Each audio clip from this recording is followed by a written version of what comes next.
à partir de 13h10 dans Europe Midi, vous pouvez témoigner sur l'actualité. Pour joindre Jean-Michel Apathy et Maxime Switek, c'est le 3921, 34 centimes la minute. Ce midi, nous allons donc dialoguer ensemble de cette redevance télé qui pourrait augmenter, de ces écarts de niveau qui se creusent entre élèves au collège. Beaucoup d'appels sur ce sujet. Mais pour commencer, Jean-Michel, cette mosquée incendie à Auch, un incendie volontaire. Et Chloé nous a appelé pour témoigner de ces actes justement d'islamophobie. Bonjour Chloé. Oui, bonjour. Vous nous appelez de Corbeil-Essonnes. Oui. Nous nous intéressons à est-ce qu'elle existe ou pas, comment on la vit quand on la ressent. Nous nous intéressons aux actes d'islamophobie aujourd'hui en France. Vous, Chloé, vous êtes voilée, c'est ça? Oui. Et cela vous vaut beaucoup de réflexion? Comment? Cela vous vaut beaucoup de réflexion, beaucoup d'hostilité? Oui, énormément, surtout depuis ce qui s'est passé avec Charlie Hebdo. Oui. Donc parfois c'est des insultes, ou la plupart du temps c'est juste des regards dénigrants. Mais récemment ça a été quand même un peu plus loin que ça. C'est-à-dire? Un peu plus loin, c'est-à-dire? Vous voulez dire quoi? Qu'est-ce qui vous est arrivé? J'étais accompagnée de mon mari dans une des lignes du métro de Paris. Quand tout à coup, l'homme assis en face de nous s'est mis à nous gicler du lait avec sa bouteille. Il nous a insultés.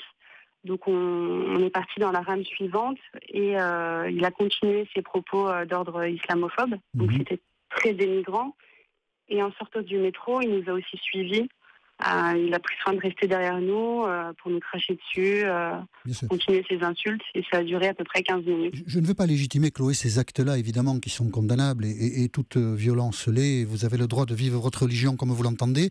Mais en France, il y a une culture, il y a un combat des femmes depuis longtemps, et quand on voit une femme voilée dans la rue, on a l'impression, alors dites-nous comment vous-même vous ressentez les choses, l'impression que c'est le symbole d'une soumission. Et dans la culture française, nous avons du mal à accepter cela.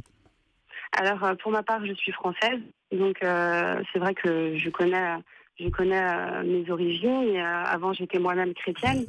Mais voilà, vous êtes française, alors quand on est musulman, on peut aussi être français. Vous êtes convertie à l'islam. Oui, exactement. Et c'est vrai que pour moi, le voile n'est pas du tout un signe de soumission à l'homme, mais vraiment à Dieu. Donc, c'est vraiment un choix. Donc, la plupart des femmes qui portent le voile font ce choix, et c'est un choix qui leur est propre. Vous comprenez que d'autres femmes, des hommes aussi d'ailleurs, voient dans le voile le symbole d'autre chose? Vous le comprenez? Vous vivez avec, mais vous le comprenez parfois? C'est pas que je le comprends, c'est juste que c'est souvent les personnes qui se disent ça ne connaissent pas la religion. Quand on étudie la religion et qu'on comprend le sens du voile, on se rend compte que c'est pas du tout un signe de soumission. Après, bien sûr, c'est pas imposé. Si la personne, je veux dire, si on est musulmane et qu'on porte le voile, on l'a choisi. Je veux dire, personne nous a forcé. Donc, moi, j'ai envie de dire à toutes ces personnes qui s'inquiètent pour nous de vraiment pas s'inquiéter, et peut-être à la limite de venir à notre rencontre pour en discuter, parce qu'il n'y a pas vraiment pas de quoi s'inquiéter pour nous. Le message est passé. Plutôt que de s'inquiéter, discutons. Merci Chloé d'avoir appelé Europe 1. Sabrina, vous êtes avec nous. Vous nous appelez de Paris. Bonjour Sabrina. Oui, bonjour. Bonjour. Donc vous êtes aussi de confession musulmane? Oui. Et ce qui vous est arrivé dans votre vie, c'est d'avoir été discriminé lors d'une tentative d'embauche par votre religion, votre appartenance à la communauté musulmane. Exactement. Vous pouvez nous le raconter rapidement? J'ai eu un entretien en fait pour une embauche. Et puis normalement c'était un contrat de 6 mois qui a été réduit à 1 semaine sans qu'on me le dise. Et puis à la fin de la semaine, on m'a fait entendre qu'on ne m'acceptait pas, que j'étais très compétente mais que je ne convenais pas au personnel, et que c'était suite à la tuerie de Montrouge. C'est-à-dire, quand on a décidé de rompre votre contrat, l'employeur a explicitement fait référence à la tuerie de Montrouge, qui a eu lieu début janvier. Exactement. Et qu'est-ce que vous lui avez répondu? J'étais outré. J'ai dit que d'un entretien, le premier entretien c'était un casting, et le deuxième, je me retrouve dans un commissariat de police, comme si on me prenait pour une criminelle. Vous voulez dire votre patron vous a pris pour une criminelle, c'est ça Sabrina? Personne dans l'entreprise ne vous a défendu? Non, parce que ce jour-là, en fait, qu'est-ce qui s'est passé? Il n'y avait plus personne dans les bureaux, comme par hasard. Vous êtes sans Il y emploi avait là que maintenant? la responsable et moi, et je D'accord. suis même, j'ai à un tel point que j'ai une pension de 15 qui est montée en flèche, et j'ai vu le médecin du travail bien sûr, pas le médecin de l'entreprise, et en fait qui n'a rien fait, qui m'a laissé partir comme ça, donc... Et depuis, vous n'avez pas retrouvé d'emploi, Sabrina? Non, du tout. Et vous avez l'impression que c'est votre appartenance à la communauté musulmane qui fait que vous avez du mal à retrouver un emploi? Je pense, oui. D'accord. C'est pas que je pense, à mon avis, c'est sûr. Merci Je pense que le racisme est en train de monter. Les gens ont des préjugés, ils ne connaissent pas la personne, et je trouve ça lamentable. J'entends des choses à droite et à gauche, ils ne comprennent rien. Enfin, pour moi, c'est des ignorants, c'est des... Voilà. Merci d'avoir appelé Europe 1, Sabrina. Et maintenant, nous avons en ligne Luc qui nous appelle de Plougastel. Bonjour Luc. Oui, bonjour Jean-Michel, et en préambule, je vous souhaite bon vent sur l'antenne d'RTL. d'RTL, pardon. Écoutez, pour tout vous dire, Luc, je suis heureux que ce soit vous qui la fassiez, parce que depuis le début, j'avais très peur de la faire. Donc, c'est fait, Ben voilà. et ça ne se reproduira plus. Merci beaucoup, Luc. Et vous nous avez appelé sur Europe 1 Je vous ai appelé sur Europe 1. pour nous parler de la discrimination, des Voilà. actes islamophobes que certains peuvent subir. Alors, pas vous, si je comprends bien, mais... Le mari de votre ami est algérien et vous le constatez, lui est souvent l'objet de remarques racistes. Et voilà. Donc il se trouve que oui, ça arrive régulièrement au moment de repas de famille, et ça part sur l'affaire du cochon, ça part sur l'alcool, ça part dans tous les sens de manière sournoise, déguisée. Et mon ami est suffisamment intelligent et brillant pour ne pas relever, mais ceci dit, c'est assez lourd et assez pesant à vivre. Et vous, quand votre ami est victime de tout cela, vous le défendez Absolument. On peut pas... c'est fréquent c'est récurrent, on va dire. D'accord. À tel point que mon ami ne vient plus aux réunions de famille, donc comme ça, l'affaire est entendue. Ah oui. C'est bien dommage, mais ceci dit... je pense que tout ça vient aussi des faits d'actualité qu'on traverse. Et depuis que je suis en attente, là, j'entends uniquement parler de l'islam. C'est-à-dire que effectivement, on peut penser que les autres religions ne posent pas de problème, les autres peuples également. Et je trouve que le lien, en fait, que de l'actualité est assez dangereux, puisqu'on parle de terroristes islamistes à chaque fois.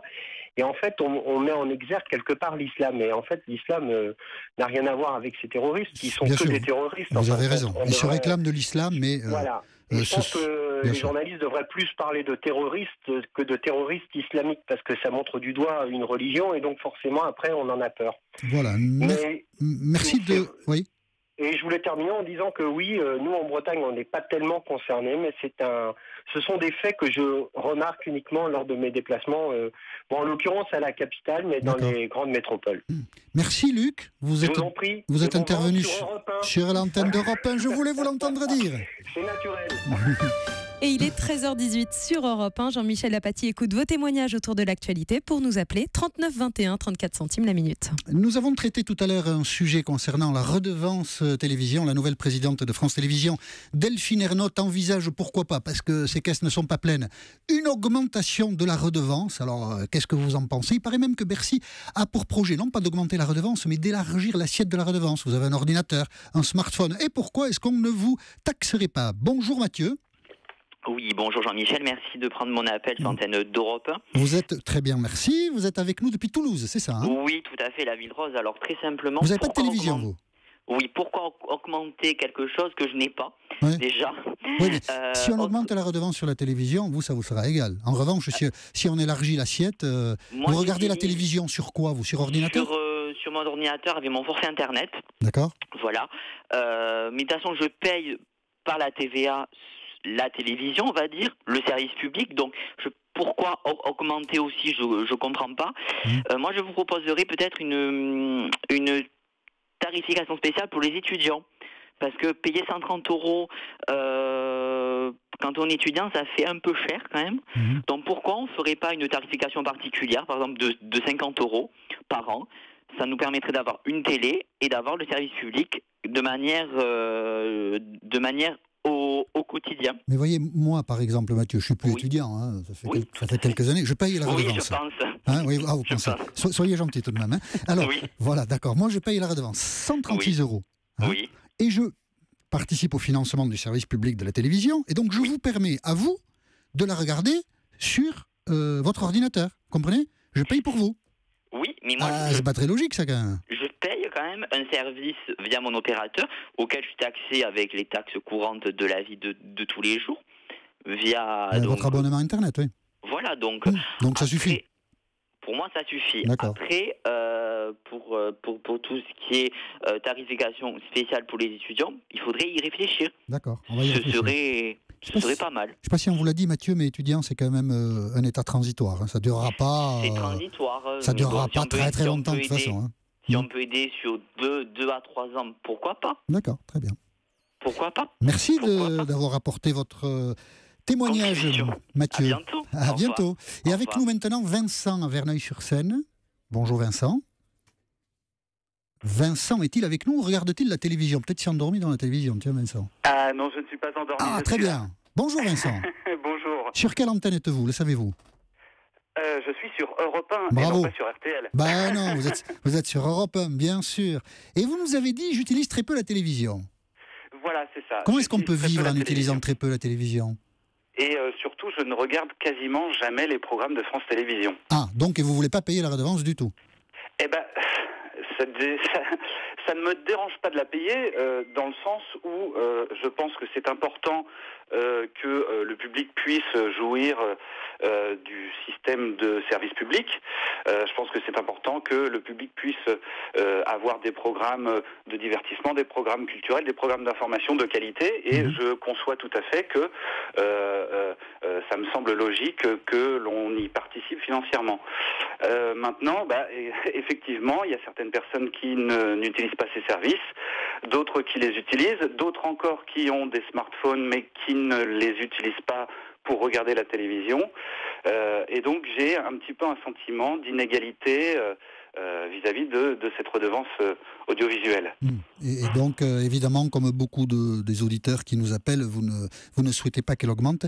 Anne-Laure Jumet, vous êtes revenue avec nous. Vous nous avez expliqué tout à l'heure les raisons pour lesquelles le gouvernement réfléchissait à la demande de Delphine Ernotte à une éventuelle augmentation de la ressource pour France Télévisions. Mais on le constate aux multiples appels des auditeurs. Personne n'a envie que la redevance augmente. Oui.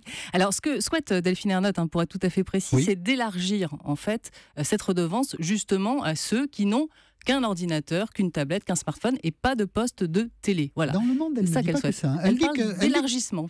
Pas que l'élargissement. Elle dit, moi je suis d'accord avec tout. La question est formulée, l'augmentation de la redevance, l'élargissement. Elle dit pourquoi pas tout à la fois.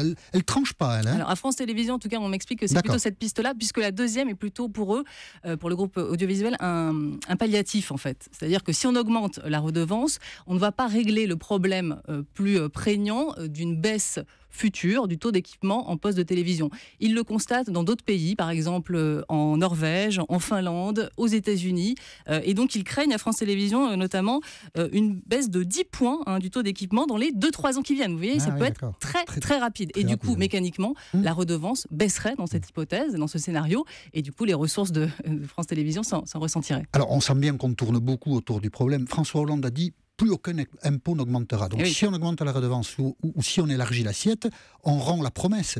Donc, à votre avis, Anne-Laure Jumet, vous pensez que Delphine Ernotte devra se passer de nouvelles ressources ou comment doit-elle faire ?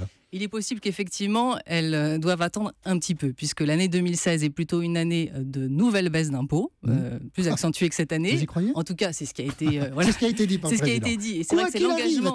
Quoi qu'il arrive. Donc c'est l'engagement pris. Et effectivement, aujourd'hui, Bercy est bien embêté et me le dit. Ce serait vraiment un contre-signal de dire aujourd'hui, soit on augmente la redevance, ou même on élargit à d'autres détenteurs cette redevance. Ce serait un petit peu contradictoire. Contradictoire, exactement. Merci Anne-Laure Jumet. Un dernier auditeur sur ce thème de la redevance, François à Grand-Camp. Bonjour François. Je suis bien sur Europe 1, donc. Ah, vous êtes sur Europe 1, je le confirme. D'abord, avant de commencer, quand un homme politique dit quelque chose, surtout, faut pas le croire. Hein. Vous êtes à peu près sûr qu'il fera le contraire. Non, non, vous n'avez pas tout à fait raison. Parfois, des promesses ne sont pas tenues, parfois elles le sont. C'est la vie, quoi. Un coup oui, un coup non. Moi, j'ai une vision... Mais sur la baisse des impôts, pour en finir avec ça, je suis assez d'accord avec vous, celle-là, il ne faut pas trop la croire. Ouais, Non, on est de d'accord. toute façon, je crois que les Français sont plus dupes. Ça fait 30 ans qu'on nous ment, donc voilà. Gardons la tête froide. Bon, gardons la tête froide, vous avez raison. Voilà. Moi, j'ai une vision beaucoup plus libérale. C'est pas un gros mot d'être libéral. Je sais qu'en France, on n'aime pas ce mot-là. Mais est-ce que c'est le rôle de l'État de nous informer ? Est-ce que c'est le rôle de l'État de nous envoyer, envoyer en voyage, de nous chauffer, de nous vêtir Là, il ne nous informe pas. Il organise un service public de l'information.